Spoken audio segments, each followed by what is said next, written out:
Guys आजकल के AI era में क्या हम लोगों को एक प्रोग्रामिंग लैंग्वेज सीखनी चाहिए या हम सारी प्रोग्रामिंग लैंग्वेजेस सीख लें या कम से कम 3 सीख लें? क्या मंत्र हमें फॉलो करना चाहिए जो कि हमें मैक्सिमम सक्सेस की तरफ लेकर जाए? आज इसी के बारे में चर्चा करेंगे। देखो प्रोग्रामिंग लैंग्वेजेस तो बहुत सारी है, पाइथन है, सी है, सी प्लस है, जावा है, रस्ट है, सारी कर लें या फिर सिर्फ एक को मास्टर करें। तो यहाँ पर सबसे पहले डिस्कस करना चाहूंगा कि भाई सबसे पहले एक प्रोग्रामिंग लैंग्वेज को सीख लो और मास्टर कर लो। ऐसा मैं इसलिए बोलता हूँ कि जब आप प्रोग्रामिंग से इंट्रोड्यूस होते हो तो आप लोगों को बहुत नई चीजें पता चलती हैं। आप लोगों के लिए वेरिएबल्स का कॉन्सेप्ट नया होता है, आप लोगों के लिए मेमोरी का कॉन्सेप्ट नया होता है, और जब आपका परिचय इन कॉन्सेप्ट से होता है तो आपकी जो लर्निंग होती है वो आपकी दूसरी या तीसरी प्रोग्रामिंग लैंग्वेज वाली लर्निंग से डिफरेंट होती है। फॉर एग्जाम्पल आपने सी सीखी तो आप बहुत कुछ सीखोगे, आपके दिमाग में बहुत उल्टे सीधे सवाल आएंगे जैसे कि वेरिएबल क्या होता है, हमने ये क्यों लिखा, ये क्यों नहीं लिखा, इंट ही क्यों लिखा, कैर क्यों नहीं लिखा। लेकिन फिर जब आप उसके बाद जावा में जाओगे या पाइथन में जाओगे तो आपको प्रीटी मच रूल समझ में आ जाते हैं। तो वो जो एक सॉलिड फाउंडेशन है ना, वो होना बहुत ज्यादा जरूरी है। ये तो एक बात हो गई। दूसरी बात ये हो गई, हर इंसान प्रोग्रामिंग लैंग्वेज सीखता है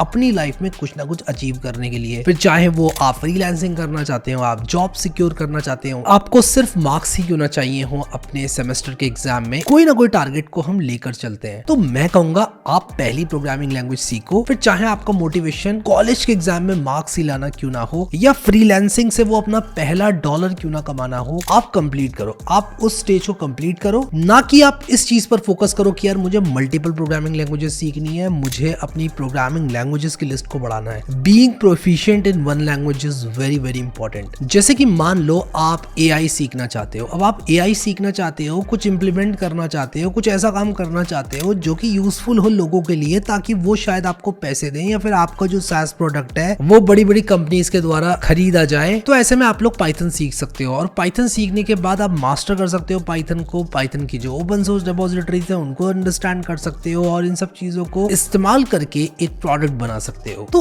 अगर आप सिर्फ एक लैंग्वेज से भी स्टिक करते हो ना और आपका काम हो रहा है, आपका वो प्राइमरी काम है। मान लो आप एक बिजनेस रन करते हो जो कि पूरा पाइथन पे डिपेंडेंट है, मैं कहूंगा अपनी प्राइमरी लैंग्वेज को आप पाइथन ही रखो। और इसके बाद अगर आप कोई सेकेंडरी लैंग्वेज लर्न भी कर रहे हो ना, that should only be for learning purpose. तो जो प्राइमरी लैंग्वेज आपकी है वो प्राइमरी ही रहने वाली है। अगर आप कॉलेज में हो तो आपकी प्राइमरी लैंग्वेज अभी के लिए सी लैंग्वेज है, एज्यूमिंग कि आपके एग्जाम में सी पूछी जाएगी। तो आपने एक बार अपनी प्राइमरी लैंग्वेज को मास्टर कर लिया, उसके बाद ही आप जाओ पाइथन में, जावा में और अलग अलग प्रोग्रामिंग लैंग्वेजेस में। Talking about learning these languages, मैं बात करना चाहूंगा स्पॉन्सर ऑफ दिस वीडियो की, जो की है उडासिटी। उडासिटी के कोर्सेज आप लोगों को हेल्प करेंगे अपनी प्रोग्रामिंग फाउंडेशन को बिल्ड करने में। फिर चाहे आप लोग बिगिनर क्यों ना हो या फिर आप अपनी सेकंड या थर्ड प्रोग्रामिंग लैंग्वेज लर्न कर रहे हो, आप लोगों को यहाँ पर बेस्ट कोर्सेज मिल जाते हैं इन अ फ्रैक्शन ऑफ कॉस्ट। आपको इंट्रोडक्शन टू प्रोग्रामिंग से लेकर डेटा एनालिस्ट का कोर्स, डेटा साइंस का कोर्स, डिजिटल फ्रीलांसर का कोर्स, या फिर मैं अगर एडवांस चीज की बात करूं तो आप लोगों को कंप्यूटर विजन का भी कोर्स देखने को मिल जाता है। उडासिटी के कोर्सेज बिगिनर, इंटरमीडिएट और एडवांस टैग से मार्क्ड रहते हैं, जिसका मतलब है कि आप लोगों को इजीली पता चल जाएगा कि ये कोर्स आप लोगों के लिए at this stage of career है कि नहीं। उडासिटी के कोर्सेज में हैंड्स ऑन प्रोजेक्ट्स भी सिखाए जाते हैं, जिससे कि आप लोग अपनी लर्निंग्स को और भी इफेक्टिव बना सकते हैं। फेसबुक कोर्स रिपोर्ट, स्विचअप और ट्रस्ट पायलट पर उडासिटी की रेटिंग बहुत बढ़िया है, और लर्नर्स जिन्होंने उडासिटी के कोर्सेज लिए हैं काफी पॉजिटिव फीडबैक दिया है। डिस्क्रिप्शन में मैं आप लोगों के लिए लिंक डाल दूंगा, आप इसको चेकआउट जरूर करना। And now I want to talk about the power of learning multiple programming languages. अब होता क्या है कि अगर आप एक पर्टिकुलर फील्ड में हैं, जैसे मान लो आप लोग एआई की फील्ड में हैं, आप एआई से रिलेटेड कोड लिखते हैं, Python might be the ideal language for you. But अगर आप लोग गेम डेवलपमेंट करते हैं तो सी प्लस प्लस और C sharp might be the ideal language for you. तो मल्टीपल प्रोग्रामिंग लैंग्वेज का जानना आप लोगों को स्ट्रॉन्ग बनाता है in terms of opening multiple career paths. Now मैं अपनी पहली बात पे स्टिक रहूंगा कि भाई आपको सबसे पहले अपना जो प्राइमरी सोर्स ऑफ इनकम है, जो आपका प्राइमरी ऑब्जेक्टिव है, आपकी जो प्राइमरी प्रोग्रामिंग लैंग्वेज है, उसको मास्टर करना है, और ये चीज सेकेंडरी है। लेकिन अगर आप यहाँ पर सेकेंडरी लैंग्वेज तक आ जाते हो, then your value in the industry is going to be immense. अगर आप लोग एक ऐसे इंसान हो जो कि एंड्रॉइड डेवलपमेंट करता है और उसी के साथ साथ आपको वेब डेवलपमेंट भी आ जाता है, तो आप लोग किसी भी एक कंपनी को ओवरऑल पैकेज प्रदान कर सकते हैं। आप उनकी मोबाइल ऐप को उनकी वेब ऐप से कंसिस्टेंट बनाने में हेल्प कर सकते हैं, and you can prove to be a very powerful resource for the company. अब मैं अपने एक्सपीरियंस से एक बात यहाँ पर आप लोगों को बताना चाहता हूँ कि जब हम बात करते हैं मल्टीपल प्रोग्रामिंग लैंग्वेजेस के लर्न करने की, तो हमें लगता है कि यार मैंने पाइथन सीख रखी है, अब मुझे जावा सीखने में भी उतनी ही एफर्ट लगेगी, उतना ही टाइम लगेगा, उतनी ही परेशानी परेशानियों का सामना करना पड़ेगा जितनी मुझे पाइथन सीखने में लगा था, बट ऐसा मैं आप लोग को बता दूं बिल्कुल भी नहीं है। और उसका रीजन ये है, जब आप अपनी पहली प्रोग्रामिंग लैंग्वेज सीखते हो तो आप कुछ नई चीजों से इंट्रोड्यूस होते हो और उसके बाद आप इंक्रीमेंटली चीजों को सीखते जाते हो, और जब आप अपनी दूसरी प्रोग्रामिंग लैंग्वेज में आते हो तो वो सारी चीजें आप लोगों ने ऑलरेडी सीख रखी होती हैं, विच मीन्स कि आप लोगों को वो स्टार्टिंग से नहीं सीखना है। और ये चीज बहुत सारे बिगिनर लर्नर्स जो होते हैं वो नहीं समझ पाते हैं। आप किसी भी प्रोग्रामिंग लैंग्वेज में चले जाओ, आपके पास मेमोरी का कॉन्सेप्ट होगा, आपके पास वेरिएबल्स का कॉन्सेप्ट होगा, अगर ऑब्जेक्ट ओरिएंटेड प्रोग्रामिंग है तो क्लासेस का कॉन्सेप्ट होगा, और वो जो आपने ऑलरेडी प्रोग्रामिंग लैंग्वेज सीख रखी है ना उससे काफी सिमिलर होगा।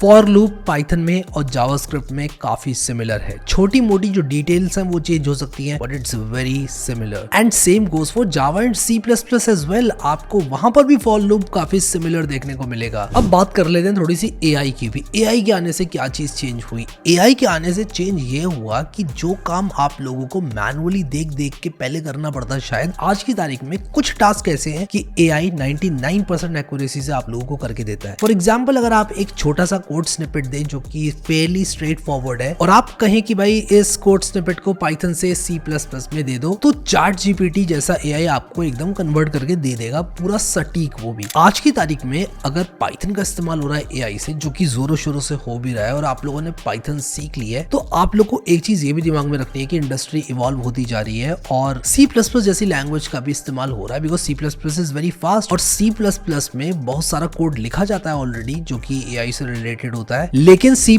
में जीपीयू ऑप्टिमाइजेशन जैसा कोड लिखा जाता है, तो आप लोगों को C++ भी सीखनी पड़ सकती है। और किसको पता है कि अगला ब्रेक थ्रू एआई में आ जाए किसी ऐसी प्रोग्रामिंग लैंग्वेज के माध्यम से जो कि शायद हमने कभी सोचा भी ना हो, maybe C language, who knows, we never know यार। क्या मालूम रस्ट या गो लैंग्वेज से कुछ ब्रेक थ्रू आ जाए और हम सबको वो सीखनी पड़े जस्ट बिकॉज इंडस्ट्री में उसकी इतनी ज्यादा पॉपुलैरिटी हो जाए। तो क्या आप लोगों को मल्टीपल प्रोग्रामिंग लैंग्वेजेस सीखनी चाहिए? And answer to this question is it depends on your goal. अगर आप कॉलेज में स्टूडेंट है, अपना प्राइमरी टास्क करो, अपने मार्क्स अच्छे लेकर आओ। CGPA does matters. बहुत सारे लोग बोलते हैं CGPA मैटर नहीं करता, but let me tell you CGPA matters. उसको आप एक डिसेंट नंबर तक पहुंचाओ। ऑब्वियसली आपका कॉलेज में एक्सपीरियंस, एक्स्ट्रा करिकुलर एक्टिविटीज वो सब भी मैटर करती हैं, बट CGPA भी मैटर करता है और CGPA की सहायता से ही मैंने बहुत कुछ अचीव किया है। शायद CGPA नहीं होता तो जहां पर मैं हूं वहां नहीं होता, और बहुत सारी चीजें जो लाइफ में करी है वो नहीं करी होती, तो CGPA मैटर करता है। दूसरी चीज ये, इवन आप कॉर्पोरेट में काम भी कर रहे हो ना, तो आप लोग को जो प्राइमरी लैंग्वेज है उसको सबसे पहले मास्टर करना है। जो आप प्राइमरी काम कर रहे हो उसमें आपको बेस्ट होना है, और उसके बाद आती है आपकी दूसरी लैंग्वेज, तीसरी लैंग्वेज या चौथी लैंग्वेज। और एक बात का याद रखना कि दूसरी लैंग्वेज पहली लैंग्वेज से बहुत ज्यादा आसान होने वाली है सीखना। मल्टीपल लैंग्वेजेस आपके करियर में आपको फ्लेक्सिबिलिटी देते हैं। मान लो कुछ हो जाता है आपकी करंट जॉब को या आपकी करंट लैंग्वेज को, मान लो उस लैंग्वेज में कुछ ऐसा हो जाता है कि यार अब आप काम नहीं कर पा रहे हो उसमें, या फिर आप जिस प्रोजेक्ट पर काम कर रहे थे वो प्रोजेक्ट ही ड्रॉप हो गया, तो अगर आपको ऐसे में दूसरी प्रोग्रामिंग लैंग्वेज आती है तो आप फ्लेक्सिबल हैं, आप किसी दूसरे प्रोजेक्ट पर काम कर सकते हैं जो कि किसी दूसरी प्रोग्रामिंग लैंग्वेज में लिखा है। So I hope this video was helpful. आपने कितनी प्रोग्रामिंग लैंग्वेजेस सीखी हैं अभी तक मुझे कमेंट सेक्शन में जरूर बताना, और आपकी पहली प्रोग्रामिंग लैंग्वेज कौन सी है और आप कौन सी दूसरी सीखने वाले हैं ये भी मुझे कमेंट सेक्शन में बताओ। I would love to know. Thank you so much guys for watching this video and I will see you next time.